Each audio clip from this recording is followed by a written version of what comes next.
En anteriores vídeos vimos cómo la extinta especie Lucigenia, junto con otra fauna y flora del Cámbrico, fue enviada al planeta Mondbox, de cómo con el tiempo, pese a sus traspiés, llegaron a todos los nichos y regiones. No obstante, una serie de erupciones volcánicas dificultarían enormemente la supervivencia de las especies, terminando con su primera época, el Inseminaceno, y su primera era, Inseminaico, iniciando con la segunda época, el Fenixceno, y con su nueva era, el Equigaiaico.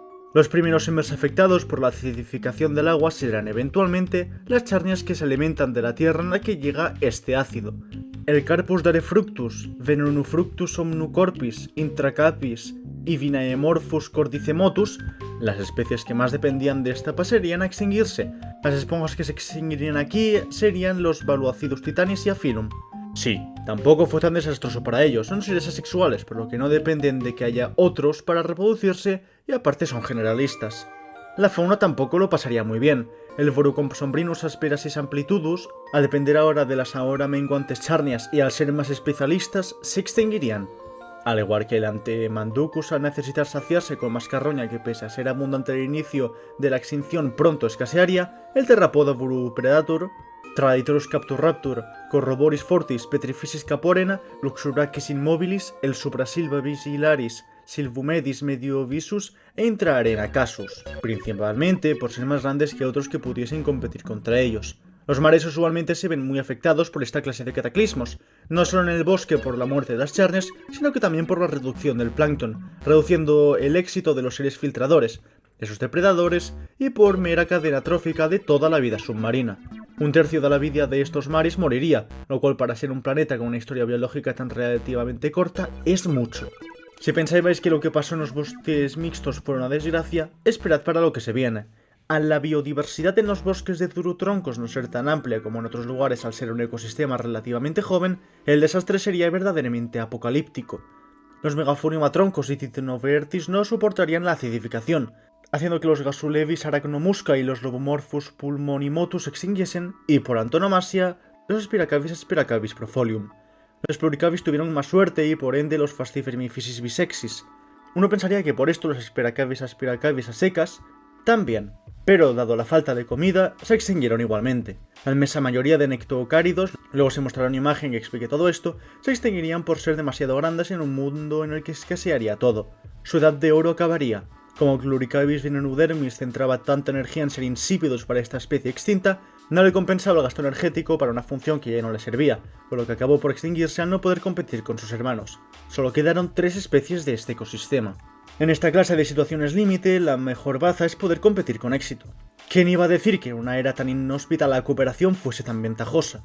Aunque no lo parezca, para las esponjas, deshacerse de los parásitos le quitaría un peso de encima que pese a pequeño sería suficiente como para competir. Es por eso que las esponjas cuya accesibilidad fuese más fácil para los aisiádidos serían más propensas a ser exitosas, ya que estos podrían alimentarse de los planctones parásitos. Se alimentarían de ellas, sí, pero no sería algo tan dispara a lo anterior vivido. Menos aún con la disminución de su número, por lo que los Normalis coronus, Colorusuis alveus y Calicophysis articulata sobrevivirían gracias a ellos. Los Vitareparasitus bambumorphus también, pero más por ser resistentes a la acidificación dado a un sistema de filtración superior y no tanto por un mesohilo más aislante, impidiendo que el agua no deseada entrase por lugares que no quisiese que por otra cosa.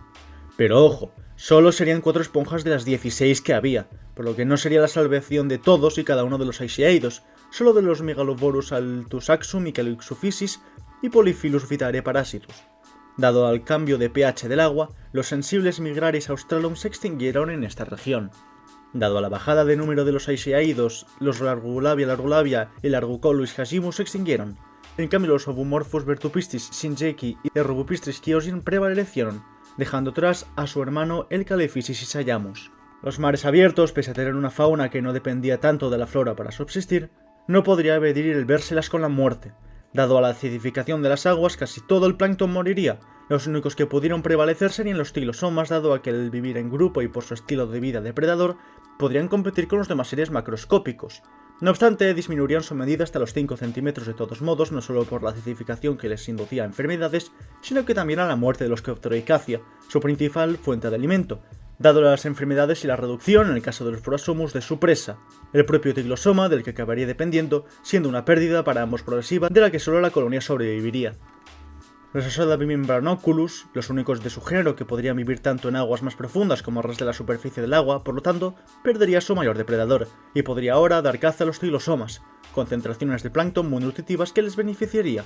El hecho de tener que entre comillas cazar a su presa en vez de filtrar requirió de un mayor cerebro y una mejor visión, siendo la mejor de los alucigénidos hasta el momento. Dada la muerte y el ascenso de número de plancton descomponedor, los Larvamotus clonicadáveros pasaron a ser el 75% de lo que descomponía el material muerto de esta región, prosperando. Solo una especie de saltáidos aparte de los Larvamotus sobrevivieron a la gran competencia, los Omnimotus megaumbra. Los Mimicus diasidiae tenían métodos de mimetismo que requería de una sincronía hormonal demasiado avanzada, y los Pronerecavus largicapis, pese a prosperar en un inicio dado el aumento de los Larvamotus, no pudieron sobrevivir a la caza de sus nuevos y más efectivos depredadores, los Omnimonus. En este tiempo en el que se disputaba la soberanía de cuál saltáido se alzaría, el número de todas estas especies, salvo el de los Larvamotus al vivir en los cadáveres y no en las arenas, disminuiría mucho. Por lo que, junto a unos sentidos entumecidos por la acidificación y la falta de alimento, los Bidermis veloresponsum se extinguieron. Algo que al Dactylohorizontalus ambire no le pasaría gracias al hedor pútrido que emanaba, atrayendo los Larvamotus. Casi podríamos decir que se los robaban a Bidermis. Sus hermanos evolutivos, no obstante, por la muerte de los Copteroicaceae y de la mayoría de Pteryx, se extinguieron. No os preocupéis, fans de los nectocáridos, que pese a que su número se reduzca enormemente, alguien se salvaría. En un inicio tenía planeado exterminarlos cual dinosaurios, pero viendo su popularidad y que en general molan, pese a que jamás volverían a esta edad de oro, seré misericordioso y dejaré a un par vivos. Un ejemplo de esto serían los Magnoculus noctum. Dado el enfriamiento generalizado de las aguas, los noctum pasarían a cazar de día. Al ser tan pequeños y al no tener que saciarse con tanto, tendrían más probabilidades de sobrevivir que los Titanocephalopodis, por lo que los eclipsarían por completo, extinguiéndolos. Antes he dicho que casi todos los Vorificax se extinguirían al ser tan sensibles al cambio de temperatura. No obstante, el último sería la excepción gracias a tener el sistema de articulación mandibular más complejo de Monbots, pudiendo competir incluso con depredadores de otros linajes con más bazas que él, como por ejemplo Leontaripetrum de esta región. Pese a la ferocidad del Roturoturum sicaris, se extinguirían por la falta de alimento, lo mismo que le pasó al Sarlacmotus infirmamotis. No es recomendable no poder moverse en medio de una extinción masiva. Una especie particularmente resistente a estos cambios como lo podría ser el Prodormus colorusol, en cambio, prevalecería también gracias a un veneno muy eficaz. Solo con verlo o olerlo, la mayoría de especies huiría de ellos. Un poco más arriba, al ser la región que antes recibiría la toxicidad del ácido y al ser con una diversidad biológica nimia, las aguas altas serían la región más afectada de Monbots, solo sobreviviendo dos especies. Los Asodabimembranoculus sobrevivirían gracias a su prodigiosa visión, y los Monualus mini gracias a su sistema de vida en comunidad, reduciendo la posibilidad por individuo de ser devorados. Las regiones frondosas de las zonas rocosas, dado la acidificación, se redujeron. El Bryphitomorphus se recluyó en las regiones con menor acidificación, alejadas del continente central, llamado Buida. Aún así, pese al menor número, no sufrieron de enfermedades por su rápida velocidad de reacción geoestratégica. Es así que los Bozmotus de Licatophysis y los Anthophymotus pecinos sobrevivieron, mas no los Rosumotus vorachlorophilus. Cierto era que este ligatérrido seguía siendo sano, pero sus cantidades disminuyeron, así que ser grande y requerir saciarse con mucho no era buena opción si se quería competir con estos tiempos convulsos contra especies con estilos de vida semejantes. Al el número de presas disminuir pese a no mermarse del todo, los Latatius latatius y Solospirus canivalus se extinguieron ante la competencia del Solospirus cissia. Los Latatius eran demasiado lentos y los canivalus eran demasiado grandes. Su única fuente de alimento asequible era el cissia, pero al alimentarse de ellos solo ocasionalmente, y al no poder racionar el hecho de que era preferible alimentarse solo de ellos en ese momento, gastaban demasiada energía en los alucigénidos e isiáidos, por lo que acabaron por extinguirse. Tener mucha fibra expuesta, puerta para el interior del Bambumorphus, es una desventaja si se puede sufrir de malnutrición cuando el alimento del que te alimentas está contaminado por la acidificación. Es que el Bambumorphus caelinus y el Tangelus se extinguieron, mientras que el Grisuvertis, que pudo competir, sobrevivió al tener las fibras dentro. Es dado a esto que los Pandamotus caelinus se extinguirían, mas los Tangelux pudieron migrar a los bosques de Grisuvertis y los Pandamotus grisuvertis no sufrieron demasiado. Pese a ello se verían mermados dado a problemas de salud que los Tangelux no estaban del todo adaptados a los Grisuvertis, aunque pudiesen ser más flexibles. Dado el reducido número de Bambumorphus y Pandamotus, los Mimus coluruimanducus acabaron por extinguirse dado la falta de alimento. Siguiendo con los abismos, este lugar sería donde más Pteryx vivieron en un pasado. No obstante, dado su gran tamaño y a que la mayoría se habrían especializado en sus nichos, acabarían por extinguirse. Los cambiaría de volumen pro momentum al haberse ido su mayor fuente de alimento, los Pycnolux, extintos por las enfermedades que la hambruna permitía florecer, los hidrodinámicos Telomorphus, Architeuthymophysis non nautilus, por ser demasiado grandes, Alborubrum nigrum, Parasitocultis infectius al haberse extinto los Architeuthymophysis non nautilus y los Alborubrum solus al ser tan antisociales.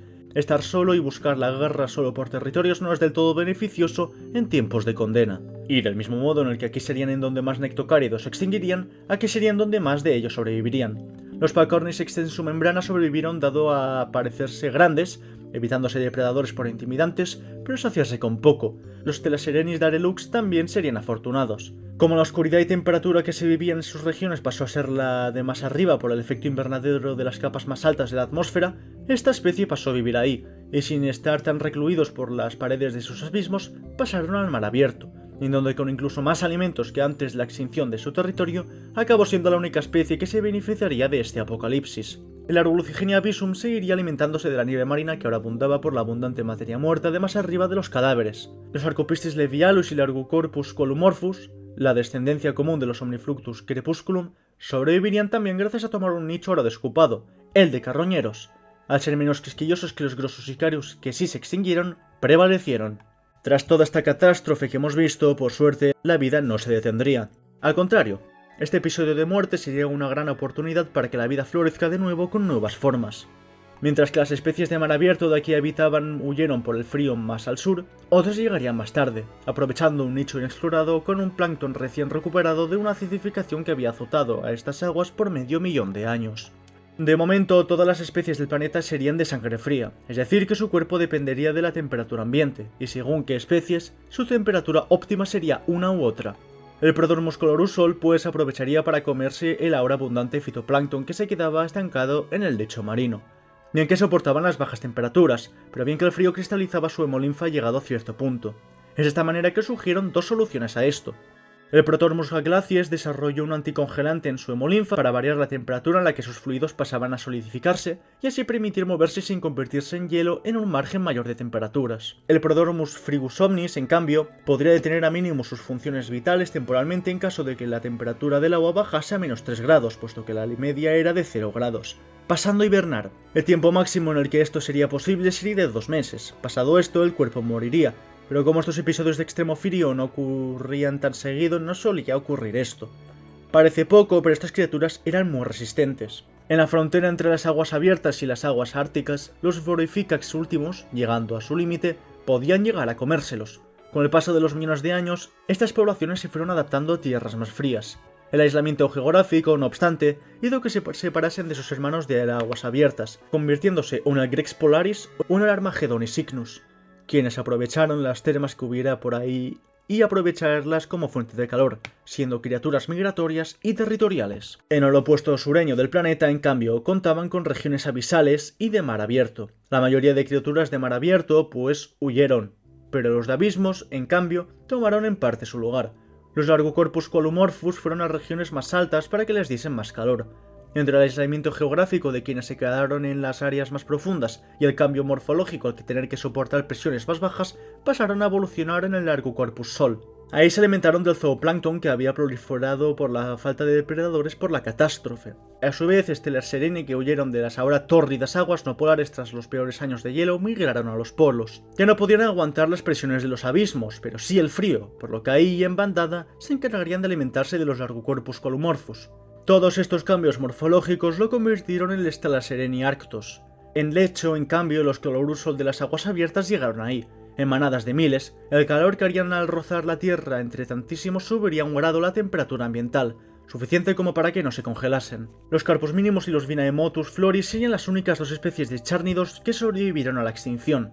Los Vinaemotus tendrían unas defensas casi infalibles contra enfermedades y depredadores en contraposición a los Carpus. Tenían múltiples bulbos y una especie de veluacidio que les protegía, el Patronus protalpamotis. Es este éxito que dividió a los Vinaemotus en tres, el Vinaemotus dionisicorona, el Anoploris y el Megasaccharum. Esta diversidad fue un absoluto goce para los Talpamotus fugueros que pasó a dividirse en dos, el Talpamotis totalis, quienes pasarían a vivir toda su vida bajo tierra, y el Talpamotis ecoloacatio. quien afinaría sus tentáculos sensores para guiarse por las ondas de sonido. A su vez, el Omnidermivertis intrasilva se nutriría de la corteza muerta de los carpos mínimos al ser más blando y también del fitoplancton. De momento, ni el Carpus ni el Omnidermivertis necesitarían evolucionar. El Sperasiatiatum, en cambio, pasaría a ser el carroñero macroscópico principal, sin tener que esperar a las migas de nadie. Es de esta manera que evolucionó el Sperasiatiatum robustus y el Sperasiatiatum necrovorifaga, quien se alimentaría de los Rubropunctum necrovorinfestantibus. Desarrollaron tejidos duros en sus rostros para evitar ser atacados, o al menos que los ataques no les hiriesen.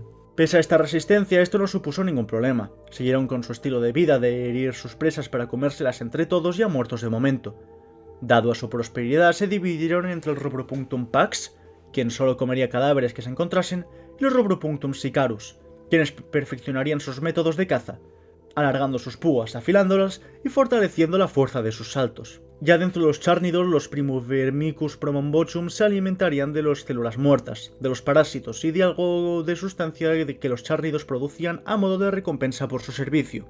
Mientras que unos se especializarían en los Vinamotus, el Primovermicus vinaemotus, y los otros se especializarían en los Carpus vinimus, los Primovermicus carpus. El Belaccasus multicolum se alimentarían de los Omnidermivertis intrasilva, mientras que los Serramanos de Colus pasarían de decapitar a sus enemigos extintos a darles dos usos diferentes para sus sierras. Mientras que los Serramanos procharnia especializaron sus sierras para tallar parte de las charnias y así acceder a parásitos y a Primovermicus, desarrollando tentáculos maxilares más longevos y flexibles para hurgar dentro de los tallos que cortaban, los Serramanos carnívoros los usarían para matar a sus presas. Los Omnidermivertis intrasilva y los Velucasus, quienes se habían quedado pequeños para ellos. Estos últimos, de nuevo, no requirieron de evolucionar. Siguieron usando sus olores cebo para atraer a sus presas. El problema es que también atraían a sus depredadores. El bosque de Durotroncus le costaría un poco más evolucionar, puesto que como punto de partida tenían poco. Aún así, este ecosistema no necesitaba mucho más, por lo que no hubo ningún boom de momento. El cambio más significativo fue que los bosques se extinguieron, con un aspecto casi homogéneo y que por cada Puricavis aparecía una especie distinta de Fastivermiphysis especializada. El primero sería el Fastivermiphysis modulorica, en el que la hembra nacería primero sin cáscara hasta que decidiera establecerse en uno de los conductos del Pluricavis profunducavis. Al tener más diversidad de tamaño, no sería que se asentase en sus agujeros y que tuviese un macho que se ocupase de ella y de sus criaturas, que no desarrollaría el caparazón a la medida del agujero. El segundo, en cambio, sería el Fastivermiphysis megafamilia, quienes, aprovechando la gran cantidad de lugares que habitar en tan poco espacio, aprovecharían para ocupar linajes enteros, Durotroncus o hectáreas de bosque. Estos los volverían seres muy territoriales, usando sus caparazones como arma tanto de invasores de otras colonias como contra sus hermanos evolutivos en busca de parásitos de las plantas que ocupaban. El Calxophysis articulosa se aprovecharía de sus desparasitadores para sobrevivir. Es de esta manera que en su interior generaron un tejido semiduro en forma de red que dejaba pasar solo al mesohilo, dispuesto en forma de pelo, más alto para hacer de cebo los Polyphyllus y Megaloborus y así alimentarse de sus parásitos. El único problema es que este cebo también atraía otros parásitos, y para que esa no se desgastara, sigue necesitando los Aiseaidos. Estas esponjas pues se alimentarían de las especies de plancton más pequeñas y de nieve marina. Esta variación sería llamada Retintroitus sesca. Los Normalis clausus, en cambio, se dividieron en dos. Mientras que el Normalis paxis no derivó demasiado del clausus, el Voramicus proditius, al detectar que un número generoso de Polyphyllus y Megaloboris entraron en sus fauces, lentamente las cerrarían. Esto lo lograría creando unos conductos donde el agua que había filtrado residía, el suficiente peso en su interior hasta que la presión de esta agua cambiase, tensando a la flexible esponja y cerrándoles dentro. En ese momento el mesohilo liberaría un ácido que descompondría las presas para ser absorbidas. Terminada la labor volvería a abrir sus fauces y aunque este método de alimento solo sería oportunista, provocó que la mayoría de especies se alejasen de ella. Es de este modo que emanaría un olor semejante al de sus congéneres con una variación de su ácido que soltaría en pequeñas dosis de manera constante, haciéndolas indistinguibles para las demás especies y obligándolas a arriesgarse si es que querían un alimento tan nutritivo como el de los Retintrudurus sesca. El Chlorusirus alveus, al ser pequeños, podrían ocupar muchos más lugares, y su forma física no requirió de cambios morfológicos muy intensos.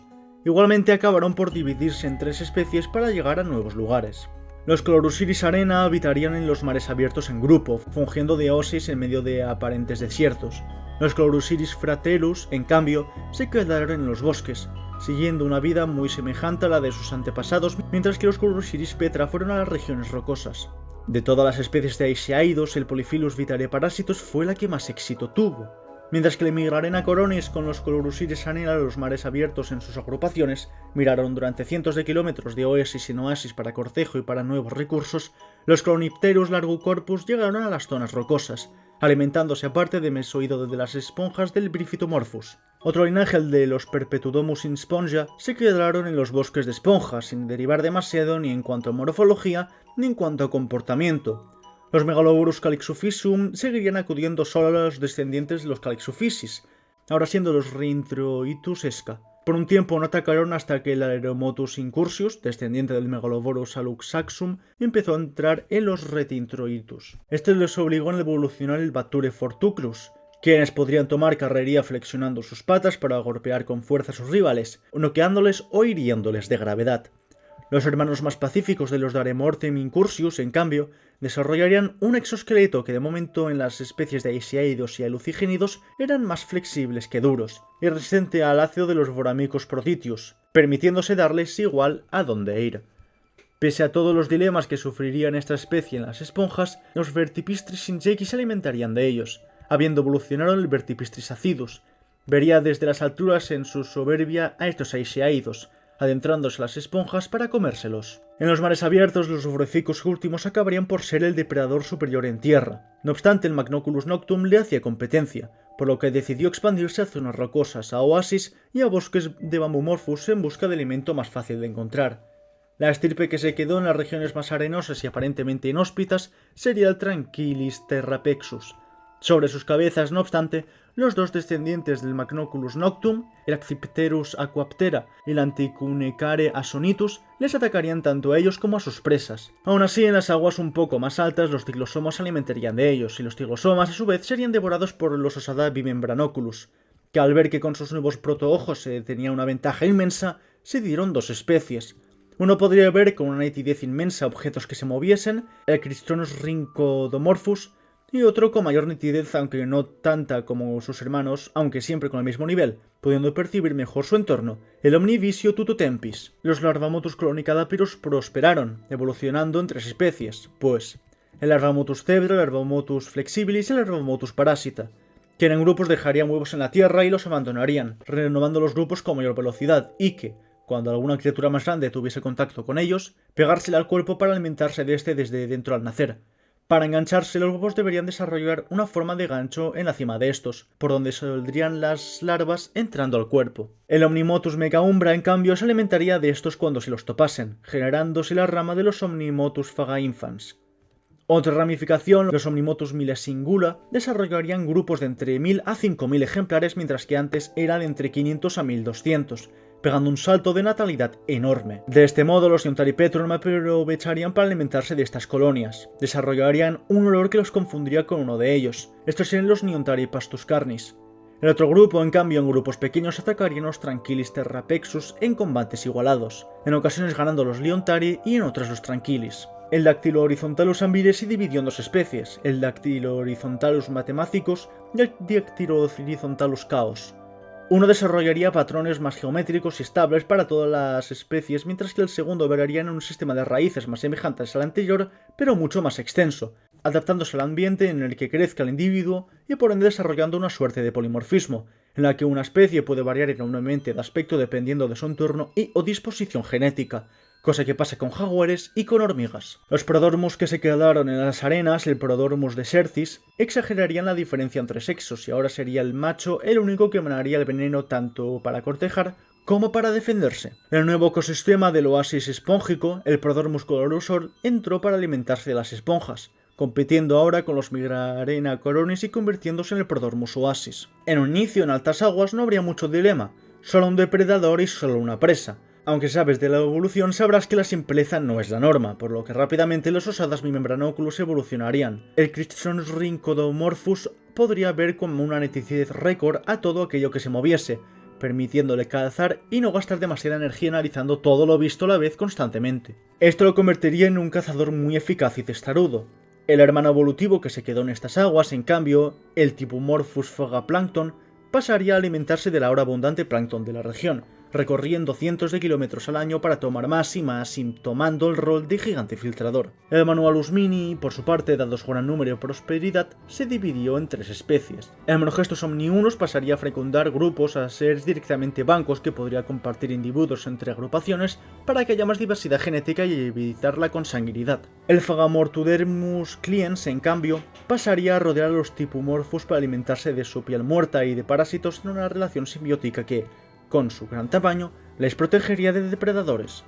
Por último, tenemos al Veloxolus axiotus, quienes en solitario filtrarían en pequeñas cantidades en las aguas altas. Aparte de camuflarse de una manera que en Monbots no se había calzado jamás, sería demasiado pequeño y escurridizo como para que fuera una fuente de alimento económica para su depredador. Cuando las aguas volvieron a limpiarse, el Briphitumorphus volvió a su extensión habitual. Los que se quedaron en las regiones recluidas se convirtieron en el Briphitumorphus conservatorum, quienes no variaron mucho salvo por la diferencia genética. El Briphitamorphus largus desarrolló filos más altos de hasta 5 centímetros de altura, estos ya más cerca de las costas de Buida y alimentándose de los minerales que los gases dejaron en el suelo en la extinción, fertilizándolo. El Pothmotus del Ecotophysis también evolucionó en 2 especies, el Pothmotus vaccamorphus, quien volvió al nicho de su extinto tío, y el Pothmotus vultumotus, quienes pasaron a alimentarse de los cadáveres, tomando el rol de carroñeros en grupo. Al oler a alguna criatura débil y moribunda, la acosarían hasta que muriese por causas naturales y de ahí alimentarse de ella. El Solespirusticia, por su éxito inicial en las zonas rocosas, se movió a los próximos bosques de Bamumorphus y al abismo. Aquellos que se quedaron ahí, en cambio, serían los Nubemaris passivum, quienes desarrollaron un conducto de su propulsor a su sistema digestivo para que las criaturas puedan pasar directamente hacia el alimento al ser aspirados. Los que fueron a los abismos, los Vorecephalopodus y Nutiloculus, se guardarían el alimento en sus membranas al ser aspirados hasta tener hambre y al soltarlos para comérselos, tomándolos de ahí dentro con sus tentáculos, y el que se adentró a los bosques de Bambumorphus en los Flexibilimembrana elegans, quienes podrían moldear la membrana de su propulsor para pasar entre los Bambumorphus, flexibilizándola. El Lanzophymotus pedios, en cambio, se centraría en los Chlorusilus petra, y así alimentarse de los Colonipterus largocorpus, regulando su población y convirtiéndose en la Arbiter coloniptera. Otra ramificación, en cambio, los Creovenenus mortalis desarrollarían un veneno en sus cuerpos para que a los Nubemaris passivum tragárselos muriesen en cuestión de minutos, siendo el veneno más letal de la historia de Monbots hasta el momento y haciendo que se lo pensasen 2 veces antes de atacarlos. El Pandamotus tangelus y el Chrysovertis se moverían por la llegada del Flexibilimembrana. Lo que por un momento pareció ser un lugar sin depredadores y sereno fue irrumpido por un brutal depredador. Los Pandamotus tangelux, pues, respondieron con un aspecto físico que lo camuflaba aún más entre el Bambumorphus, el Mystere Bambus invisibilis. Del Pandamotus grisofertis aparecieron en cambio 2 especies, el Arducolumna defens, quienes se harían rígidos para que en caso de entrar en el sistema digestivo de un Flexibilimembrana, clavarse en las paredes de sus conductos a abrirles heridas y dañarles, obligándoles a escupir al engullido. El Rhiaelibellula muscomoveus, en cambio, al sentirlo cerca, pondría a tumbarse en horizontal, tomando una forma más hidrodinámica y con unas fortalecidas aletas, nadar a gran velocidad. Nuestra última parada por hoy serán los abismos, en donde el Paucarnis extensumembrana tendría ahora que competir contra los Vorecephalopodus Nutiloculus. Sería, no obstante, el local Paucarnis quien se extinguiría al no poder contra la competencia de los recién llegados, los cuales también se alimentarían de vez en cuando de Arcopistis en vez de los Largocorpus, provisiones que les darían una enorme ventaja. En mares desprovistos de Stella Serenida Relux, los Arcopistis levialus prosperarían al ser solo una pequeña parte del alimento del nuevo depredador, convirtiéndose en el Arcopistis dori y en el Arcopistis octo. Largocorpus columorphus, en cambio, no podría huir de los Voracephalopodus, quienes tomaron el nicho de los extensumembrana, sus antiguos depredadores principales. Aún así evolucionaron, dividiéndose entre los Columorphus altoaqua, quienes vivirían en la mitad superior del abismo, y en el Scolumorphus basuaqua, el cual viviría en la parte inferior. Los Largolufigenia abyssum también tendrían una separación igual, entre el Ratomotus culex en la parte inferior del abismo y el Solitarium maestus.